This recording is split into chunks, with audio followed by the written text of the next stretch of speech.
Kannada wrapper ಗಾಯಕ ಚಂದನ್ ಶೆಟ್ಟಿ ಈಗ ಒಂದು ಹೊಸ ಅಧ್ಯಾಯ ಆರಂಭಿಸಿದ್ದಾರೆ. ನಾನಾ ವಿಚಾರಗಳಲ್ಲಿ ಸುದ್ದಿಯಾಗುತ್ತಿದ್ದ ಅವರು ಇದೀಗ ತಮ್ಮ ತಂದೆಯ ಬಹುದಿನಗಳ ಕನಸು ನನಸಾಗಿಸುತ್ತಿದ್ದಾರೆ. ಮೇ 9 ರಂದು ಅವರ ಹೊಸ ಸಿನಿಮಾಗೆ ಮುಹೂರ್ತ ನಿಗದಿಯಾಗಿದೆ. ಇದನ್ನು ಪತ್ರಿಕಾಗೋಷ್ಠಿಯಲ್ಲಿ ಘೋಷಿಸಿದ ಚಂದನ್, ಅಪ್ಪನ ಕನಸು ಈಡೇರುತ್ತಿದೆ. ನನಗೂ ಇದು ಹೊಸ ಜೀವನದ ಆರಂಭ ಎಂದು ಸಂತಸ ವ್ಯಕ್ತಪಡಿಸಿದ್ದಾರೆ.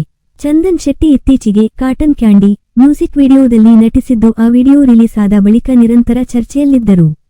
ಇದರ ಜೊತೆಗೆ ತಮ್ಮ ಮಾಜಿ ಪತ್ನಿ ನಿವೇದಿತಾ ಗೌಡ ಜೊತೆಗೂ ಚಂದನ್ ಶೆಟ್ಟಿ ಅಭಿನಯಿಸಿದ್ದರು. ಮುದ್ದು ರಾಕ್ಷಸಿ ಸಿನಿಮಾದ ಚಿತ್ರೀಕರಣದ ವೇಳೆ ಬೇರೆಯಾಗಿದ್ದರು. ಇದೇ ಜೋಡಿ ಮಡಿಕೇರಿ ಬಳಿ ನಡೆದ ಪತ್ರಿಕಾಗೋಷ್ಠಿಯಲ್ಲಿ ಸಿನಿಮಾದ ಕೊನೆಯ ದೃಶ್ಯಗಳನ್ನು ಶೂಟ್ ಮಾಡಿದ್ದರು. ಅಲ್ಲಿಯೂ ಕೆಲ ದಿನ ಟೀಕೆ, ಟ್ರೋಲ್ಗಳ ಬಿರುಗಾಳಿ ಬಂದರೂ ಅಭಿಮಾನಿಗಳು ಮಾತ್ರ ಚಂದನ್ ಪರವಾಗಿಯೇ ನಿಂತಿದ್ದಾರೆ. ಇನ್ನು ಚಂದನ್ ಶೆಟ್ಟಿ ನಿರ್ದೇಶನದ ಸೂತ್ರಧಾರಿ ಸಿನಿಮಾ ಇದೀಗ ರಿಲೀಸ್ಗೆ ಸಿದ್ಧವಾಗಿದೆ. ತಮ್ಮ ಹೊಸ ಪ್ರಯಾಣದ ಬಗ್ಗೆ ಮಾತನಾಡಿದ ಚಂದನ್ ಶೆಟ್ಟಿ, ನನ್ನ ತಂದೆ ಚಿಕ್ಕಂದಿನಿಂದ ನನ್ನನ್ನು ಹೀರೋ ಆಗಿ ನೋಡಬೇಕು ಎಂದು ಬಯಸಿದ್ದರು.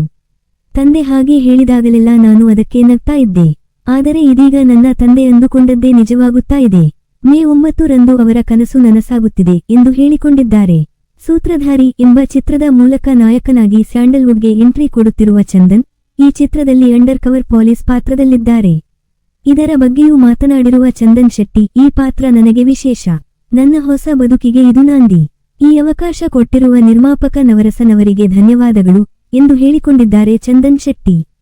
ಸಂಗೀತ ನಿರ್ದೇಶಕ, ರ್ಯಾಪರ್, ನಟ, ಗಾಯಕ, ಗೀತರಚನೆಕಾರ, ಗಿಟಾರ್ ವಾದಕ, ಡ್ರಮ್ಮರ್ ಹೀಗೆ ಸಕಲಾಕಲಾವಲ್ಲಭ ಆಗಿರುವ ಚಂದನ್ ಶೆಟ್ಟಿ ಇದೀಗ ಮೊದಲ ಬಾರಿಗೆ ನಾಯಕನಾಗಿ ತೆರೆಯ ಮೇಲೆ ಮೂಡಿ ಮಾಡುತ್ತಿರುವುದು ಸಿನಿಪ್ರಿಯರಿಗೆ ತಿಳಿದೇ ಇದೆ. ಅಲೆಮಾರಿ ಸಿನಿಮಾದಲ್ಲಿ ಗೀತರಚನೆಕಾರ ಆಗಿ ಕಾಣಿಸಿಕೊಂಡರು. ಮಾತ್ರವಲ್ಲದೆ ಅದೇ ಸಿನಿಮಾದಲ್ಲಿ ಸಹಾಯಕ ಸಂಗೀತ ನಿರ್ದೇಶಕರಾಗಿ ತಮ್ಮ ವೃತ್ತಿಜೀವನವನ್ನು ಇವರು ಆರಂಭಿಸಿದರು. ಈ ಸಿನಿಮಾಗೆ ಅರ್ಜುನ್ ಜನ್ಯ ಪ್ರಮುಖ ಸಂಗೀತ ನಿರ್ದೇಶಕರಾಗಿಯೂ ಕೆಲಸ ಮಾಡುತ್ತಿದ್ದರು. ಈ ಸಿನಿಮಾ ಮೂಲಕ ಚಂದನ್ ಶೆಟ್ಟಿಯವರ ಸಂಗೀತ ಜೀವನ ಶುರುವಾಯಿತು. ಅಲೆಮಾರಿ ಸಿನಿಮಾದ ಬಳಿಕ ವರದನಾಯಕ, ಪವರ್, ಚಕ್ರವ್ಯೂಹ ಮತ್ತು ಭಜರಂಗಿ ಸಿನಿಮಾಗಳಿಗೂ ಸಂಗೀತ ನಿರ್ದೇಶಕರಾಗಿ ಕೆಲಸ ಮಾಡಿದರು ಚಂದನ್ ಶೆಟ್ಟಿ.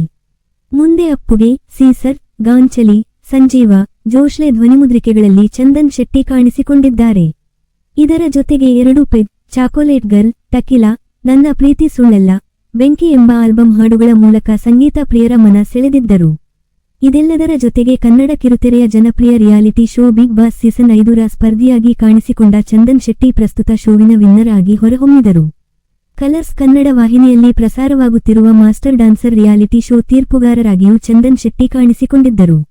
ಇದರ ಜೊತೆಗೆ ಕಲರ್ಸ್ ಸೂಪರ್ ವಾಹಿನಿಯಲ್ಲಿ ಪ್ರಸಾರವಾಗುತ್ತಿದ್ದ ಕನ್ನಡ ಕೋಗಿಲೆಯ 2 ಸೀಸನ್ಗಳಲ್ಲಿ ತೀರ್ಪುಗಾರರಾಗಿ ಮಿಂಚಿದ್ದರು. ಮಾತ್ರವಲ್ಲದೆ ಕನ್ನಡ ಕೋಗಿಲೆ ಸೂಪರ್ ಸೀಸನ್ ತೀರ್ಪುಗಾರರಾಗಿ ಚಂದನ್ ಶೆಟ್ಟಿ ಮೋಡಿ ಮಾಡಿದ್ದರು.